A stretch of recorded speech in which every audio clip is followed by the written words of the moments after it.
La escuela tradicional surgió antes del siglo XVII, al mismo tiempo que se le puso fin al sistema del feudalismo.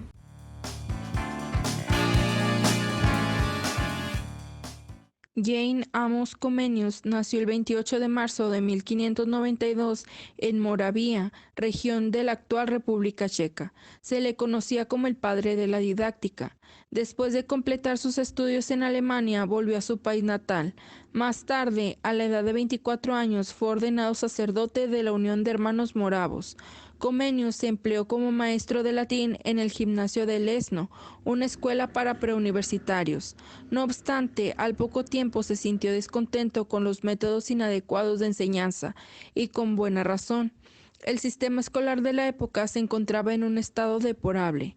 Comenius propuso un programa para hacer amena y no tediosa la educación y lo llamó Panpedia o Pansofía, que significa educación universal. En 1638 fue invitado a Suecia para participar en las reformas educativas. El gobierno inglés le hizo una invitación similar, pero en 1641, poco antes de que estallara la Guerra Civil Inglesa, se marchó de la isla, volviendo a Suecia, donde trabajó hasta 1648. Comenius deambuló durante varios años perseguido por la peste, los enemigos y el hambre. Fallece el 15 de noviembre de 1670, a la edad de 78 años. Su cuerpo fue sepultado en la iglesia Naarden, en Holanda. Wolfgang Ratke, también Ritschus, fue un educador alemán nacido el 18 de octubre de 1571 en Holstein. Ratke se educó en la Universidad de Rostock. Su sistema de educación estaba basado en la filosofía de Francis Bacon, cuyo principio consistía en pasar de las cosas a los nombres, de lo particular a lo general, y de la lengua materna a las lenguas extranjeras. En 1618, Ratke abrió escuelas en Augsburgo y otros lugares. Sin embargo, en Köthen tuvo dificultades con el clero, que lo condujeron a prisión durante 8 meses. Después del intento fracasado de abrir otras escuelas en Magdeburgo, se hizo errante y murió en Erfurt el 27 de abril de 1635. Sus ideas fueron muy adelantadas para su época, pero su trabajo se vio ensombrecido por el más exitoso de Comenius.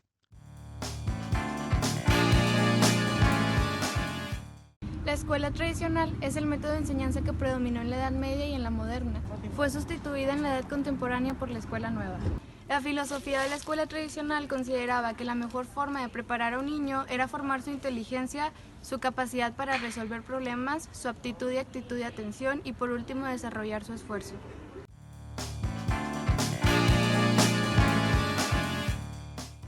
Las características de un docente en la escuela tradicional es que no representa un modelo puro, no frecuenta la actividad participativa, fomenta la cultura. También el docente se centra más en enseñar que en aprender. El docente representa orden, disciplina y castigo.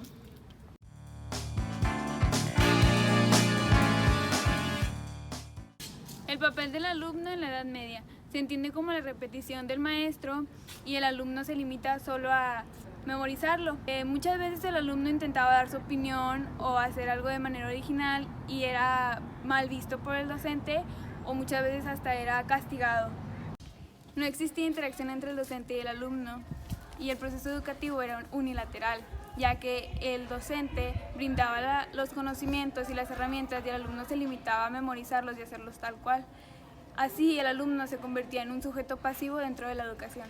Siendo el alumno un sujeto pasivo, no importaban lo que eran sus intereses ni sus capacidades, dando a entender que el alumno no tenía voz ni voto dentro del aula.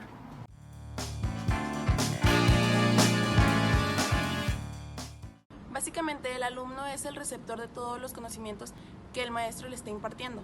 Tiene que repetir y memorizar todo lo que el docente le diga.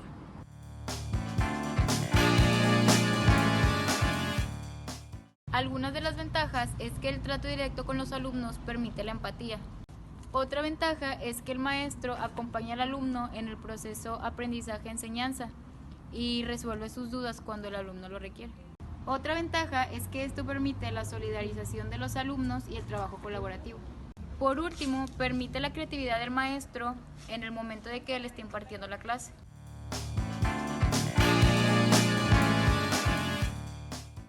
Algunas de las desventajas de la escuela tradicional es que no se toman en cuenta las habilidades y las capacidades de cada alumno, lo cual hace que el alumno pierda el interés en la clase. Otra desventaja es que da por sentado de que el alumno debe de tener muchísima información en su mente. Una desventaja más es que casi siempre el maestro o instructor no está capacitado para controlar bien a su grupo. Por último, otra desventaja más es que los alumnos al momento de estar presentando un examen, la mayoría del tiempo se copia por tanta información que ven en clase.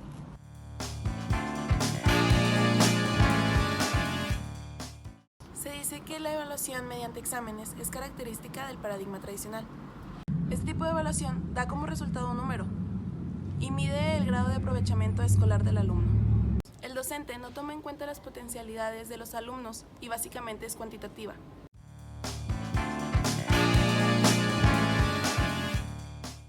Niños, ahora sí se les va a hacer. Ahora verán, yo atraía, tú atraías, él atraía, tú que traes. No, esta no. Vamos a ver, niños. ¿Ustedes saben lo que es gramática? ¿Cómo lo van a saber si andan de pinta nomás ahí jugando timbiriche y tripas de gato? Pero no importa. Para eso estoy aquí, para decírselos. Gramática es el arte o la ciencia, pues en esto no nos hemos puesto de acuerdo, que nos enseña a leer y a escribir correctamente el idioma castellano. No se dice idioma, se dice idioma de raíz latina. Sí, pero yo no hablo de esa raíz. Yo hablo de la raíz india, por eso digo idioma. Ah, eso no lo sabía. Ni yo tampoco, pero para eso estamos aquí. Para enseñarnos y deslustrarnos. Siéntese y no interrumpa. ¡Profe! Eso no se hace aquí. Se hace antes de venir a la clase. Si no es eso. Ni lo otro, mucho menos. Nomás quería hacerle una pregunta acerca de la conjugación de los verbos. Pregunte, joven. ¿Cómo se conjuga el verbo conjugar? El verbo conjugar que no saben. El verbo conjugar se conjuga en esta forma. Por ejemplo, él conjugo, ella conjugo, vosotros conjugo, ellos conjugo, tú conjugo y yo conjugo.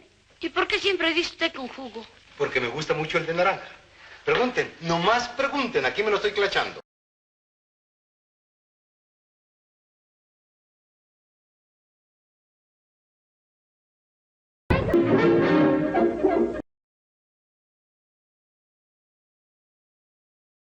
¡Piojos! Vamos a comenzar con la clase de Historia de México. ¿Alguien investigó lo que les dejé de tarea sobre el centenario y el bicentenario? ¡Chovy! En 1810, el ahora sí que dictador español Porfirio Díaz hizo fraude en las elecciones, pero don Francisco y don Madero lo obligaron a renunciar y en su lugar quedó Miguel Hidalgo y Costilla. Miguel Hidalgo, ¿eh? ¿Y entonces quién hizo la independencia? Hernán Cortés, profe. ¿Y entonces quién conquistó México? ¿Los niños héroes? ¿El PG? ¡Juanita! Fue Moctezuma Xocoyotzin, profe. Moctezuma, ¿eh? ¿Y entonces quién era el emperador de México? ¡Cuauhtémoc! Bueno, por lo menos medio latinaron a una. Bien, Godínez. ¡Cuauhtémoc! ¡Cuauhtémoc!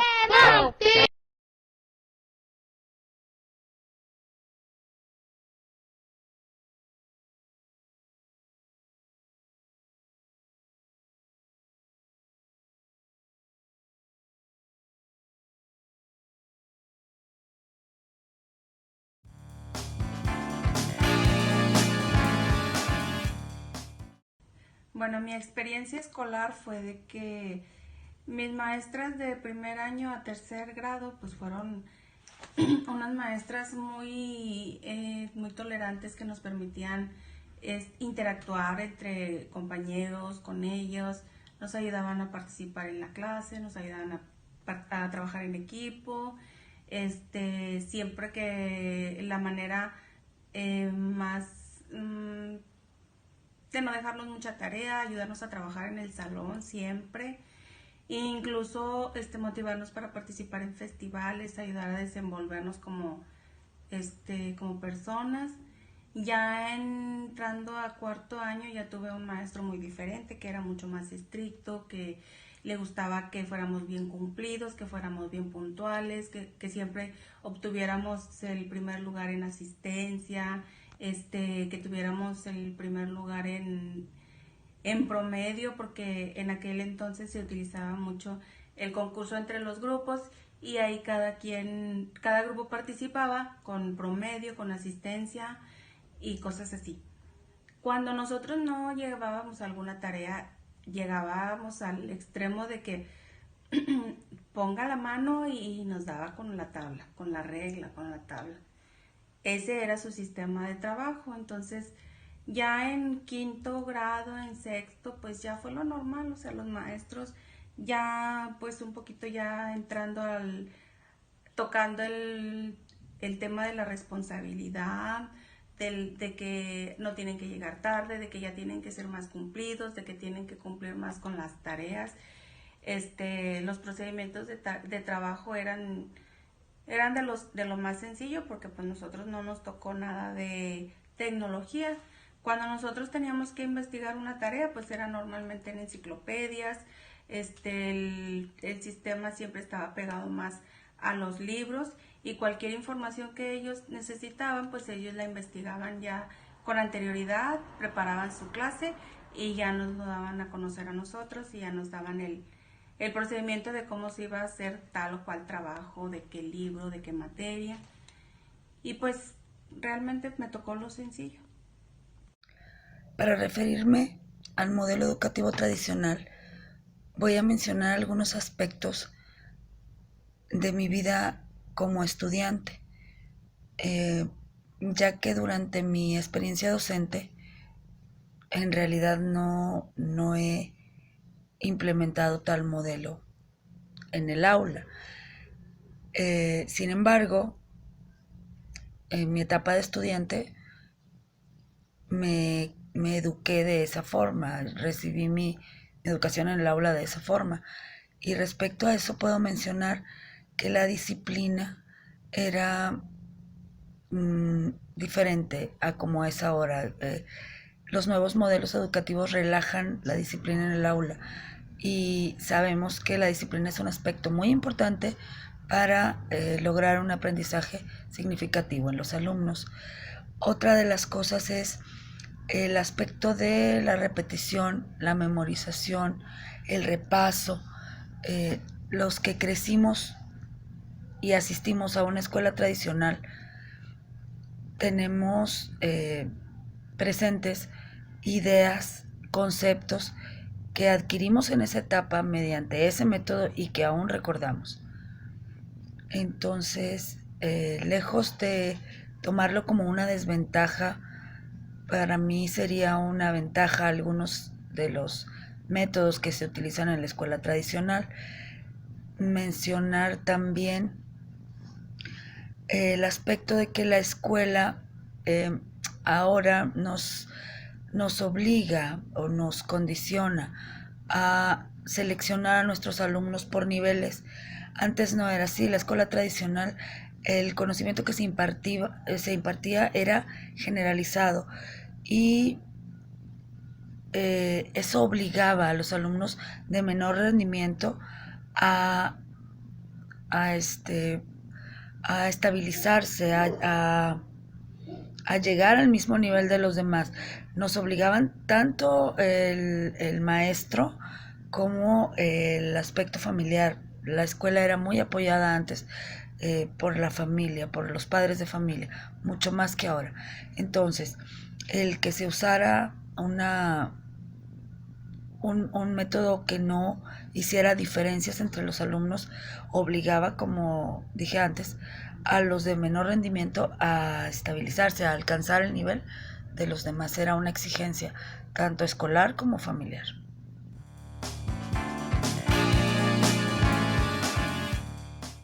Los docentes utilizaban la teoría directa en la escuela tradicional. Se centra en obtener solo resultados en modo espejo, igual a en lo que se enseñaba en la clase. Se excluyen contextos de aprendizaje. No se visualizan como punto de algún proceso. Los aprendizajes son altamente identificables o se logra el aprendizaje o no se logró nada, de modo en que no afecta y ni cambia el significado del aprendizaje anterior. Los resultados del aprendizaje son una copia fiel del modelo que se recibió. Se aplica la concepción dualista sobre el conocimiento en el cual se puede ser verdadero o falso.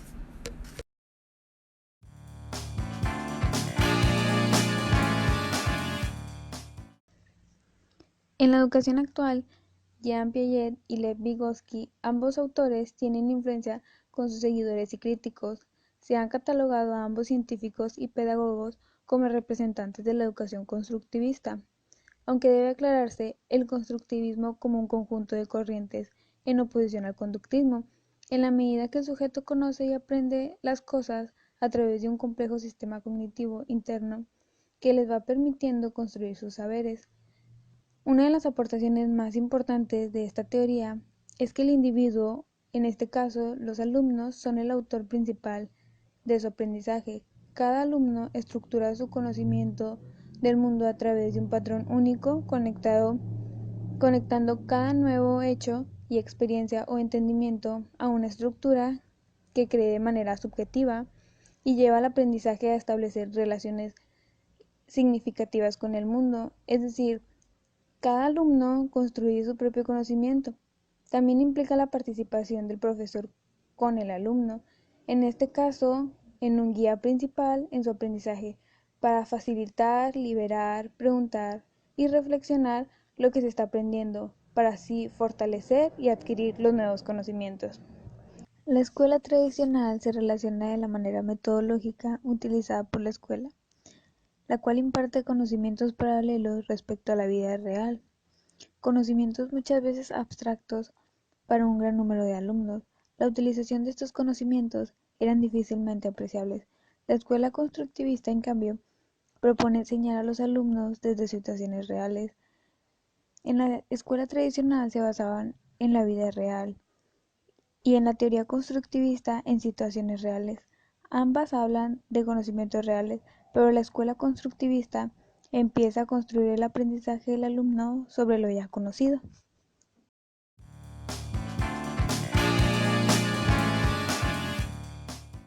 La teoría conductista proponía modificar el comportamiento, haciendo que estímulos agradables o desagradables que se presentaban a la vez que otros estímulos a los que quería el individuo desarrollarse aversión o agrado. Creyó que era posible la conducta de los individuos como un conjunto de respuestas fisiológicas condicionadas por el entorno, en el caso de la escuela tradicional, condicionadas por el mismo maestro, y se entregaba a las posibilidades que ofrecía el control científico de la conducta mediante técnicas de refuerzo.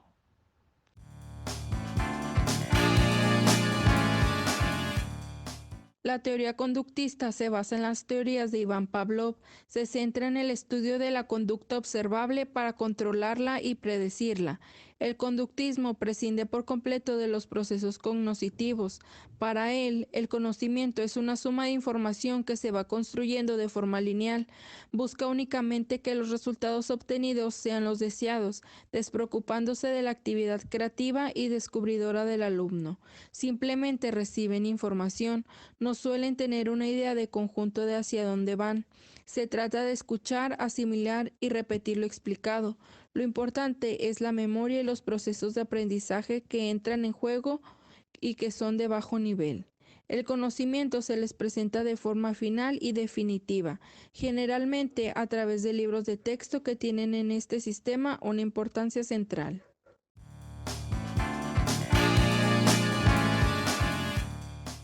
El aprendizaje significativo es un tipo de aprendizaje en el que un estudiante relaciona la información nueva con la que ya posee, reajustando y reconstruyendo ambas informaciones en este proceso. El aprendizaje significativo está poco relacionado con la escuela tradicional, ya que anteriormente no se le daba mucha importancia al conocimiento que ya poseía el alumno, y la información nueva aprendida la mayoría de las veces no tenía mucha relación con la anterior o simplemente no era agradable para el alumno. Así que el alumno no lograba entenderla muy bien y no causaba impacto en sus conocimientos.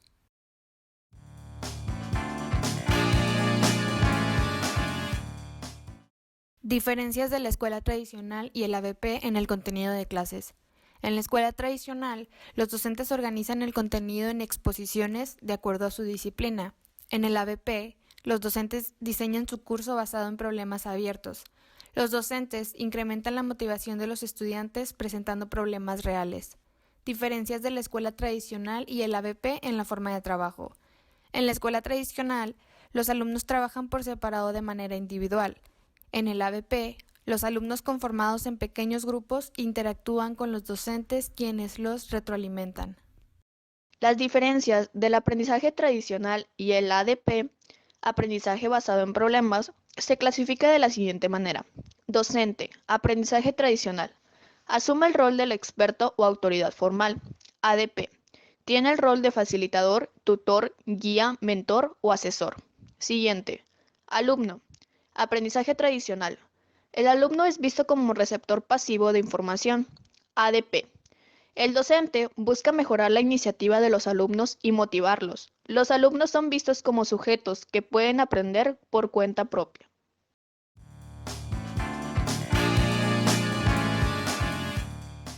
En conclusión, los alumnos en la escuela tradicional participaban de una forma pasiva y solo eran los receptores del proceso instruccional que era diseñado por su maestro, y así el alumno se veía limitado a memorizar y reproducir esos conocimientos. En la actualidad hay más comunicación entre el docente y el alumno, existe una cercanía y los alumnos son motivados ya que los docentes toman en cuenta sus intereses, dificultades y necesidades, logrando que los alumnos piensen de una manera independiente, crítica, innovadora y creativa. El concepto de autoridad del maestro ha disminuido en gran medida, ya que los padres de familia son los que se han encargado en solo enseñarles a sus hijos cuáles son sus derechos más no sus obligaciones, y asimismo pues como les faltan el respeto a sus propios padres, a sus maestros y a sus mayores. De ahí se deriva ese problema que hace que los maestros ya no tengan tanta autoridad sobre los alumnos. El rol del maestro en la escuela tradicional era de estricta autoridad, lo cual hoy en día esto no se ve, ya que el maestro es más como un guía para las actividades y resoluciones de dudas que el niño tenga. Así como en la antigüedad, en la escuela tradicional, era el único que diseñaba e impartía el conocimiento y lo que se le quería enseñar al alumno, lo que él creía que era bueno. Sin embargo, hoy nos rigen otros programas y otros elementos que hay que impartir al alumno en una forma general. El método que utilizaba la escuela tradicional refleja que en la Edad Media el único que poseía conocimientos era el maestro, y por lo tanto las ideas y opiniones que tenían los niños en esa época no importaban o no eran válidos. Esto quiere decir que las mentes de los niños solían ser muy cerradas. En consecuencia, su aprendizaje era muy limitado. Creo que de haber existido el ABP desde aquellas épocas, hoy en día habría muchos más descubrimientos científicos, tecnológicos, entre otros avances que hoy en día apenas se están dando a conocer. La forma en la que la escuela tradicional evalúa no se me hace muy justa, porque el docente solamente está tomando en cuenta la evaluación cuantitativa y no le está tomando importancia a la evaluación cualitativa, donde el alumno desarrolla habilidades y tiene muy buenos conocimientos y adquiere estrategias. Él solamente se está basando en el resultado de un examen, en un número. Y a veces esto es muy pesado para los alumnos porque tienen que estudiar muchas hojas y tienen que contestar tal y como es el examen. Es por eso que a mí no se me hace muy justo que los alumnos tengan que estudiar mucho para ser evaluados y que su conocimiento se vea reflejado en un número. Porque hay ocasiones en las que los alumnos son muy inteligentes y son muy buenos, y a la hora del examen fallan y tienen una baja calificación, y para el docente esos alumnos no saben nada, aunque a lo largo de las clases hayan desarrollado estrategias y sean muy inteligentes, pero como en el examen no sale un buen resultado, no se ve reflejado una inteligencia para el docente. Es por eso que los docentes son muy estrictos en esta forma de evaluar, porque solamente califican el número. De una escuela tradicional a una escuela actualmente, pienso que hay demasiada diferencia, ya que anteriormente los alumnos veían al docente como alguien a quien no se les podía corregir, puesto que era una falta de respeto hacerlo. Tenían inculcados muy bien sus valores y su lugar en la escuela. Esto hacía que los alumnos lo respetaran hacia su persona. Pero actualmente ya no se ve esto, porque los docentes tienen que adaptarse a la forma de aprender de los niños. Son más comprensibles, ya que no se les puede enseñar de la misma forma que antes, porque si ven un comportamiento mal en el alumno, es culpa del maestro. Esto ocasiona que los padres de familia se quejen contra la escuela sin ni siquiera saber los factores de la situación. Como punto importante hay que comentar que, como se dijo anteriormente, en la escuela tradicional al alumno se le daba mucha información, por lo cual los nuevos conocimientos no tenían mucho impacto en él, pero aún así el alumno tenía la opción de socializar con sus compañeros y de trabajar colaborativamente para así despejar sus dudas y entender un poquito mejor lo que ya se le había enseñado.